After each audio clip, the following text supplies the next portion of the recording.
내일은 6.25 전쟁이 발발한 지 75년이 되는 날입니다. 남과 북은 70년 넘게 휴전 상태인데 현재 북한은 한민족의 정체성마저 부정하며 영구 분단을 꾀하는 모습입니다. 반면 이재명 정부는 한반도 평화 정착을 목표로 남북 관계 개선을 추진하겠다는 입장인데요. 지성님 기자입니다. 1950년 6월 25일 새벽 북한군의 기습 남침으로 시작된 동족간 전쟁. 미군을 비롯한 유엔군과 중국 공산당 군대까지 참전한 6.25 전쟁은 3년 만에 정전협정 체결로 막을 내렸습니다. 이후 남과 북은 70년 넘게 휴전 상태로 전쟁은 사실상 완전히 끝나지 않았습니다.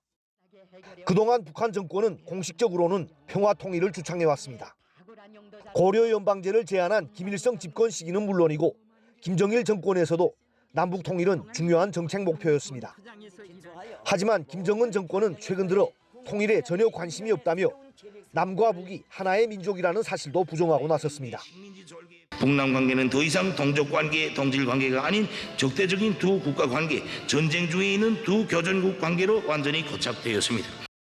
특히 북한은 지난해부터 군사분계선을 따라 몇 겹의 철책을 설치하고 대전차 방벽을 세우는 등 남북 간 물리적 차단에 열을 올리고 있습니다. 작년 10월에는 남북을 연결했던 경의선과 동해선 육로를 끊어버리는 폭파쇼도 감행했습니다. 북한이 이처럼 적대적 두 국가론을 고수하고 있지만 이달 초 출범한 이재명 정부는 한반도 평화 정착을 위해 남북관계 개선에 힘쓰겠다는 방침입니다.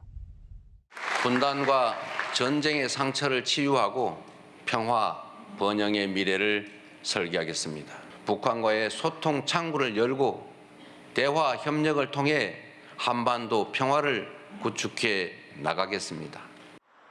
실제로 이재명 정부는 대북 확성기 방송을 중지하고 대북 전단 살포를 강하게 규제하는 등 선제적인 조치로 남북 화해 분위기를 위한 포석을 깔고 있습니다.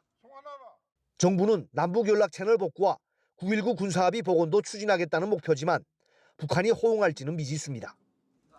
현재로선 이재명 정부가 유화 조치를 지속하더라도 북한이 당장 남북 대화에 나서거나 예전과 같은 수준의 교류 협력이 이뤄지기는 쉽지 않을 거란 관측이 우세합니다. 연합뉴스TV 지성림입니다.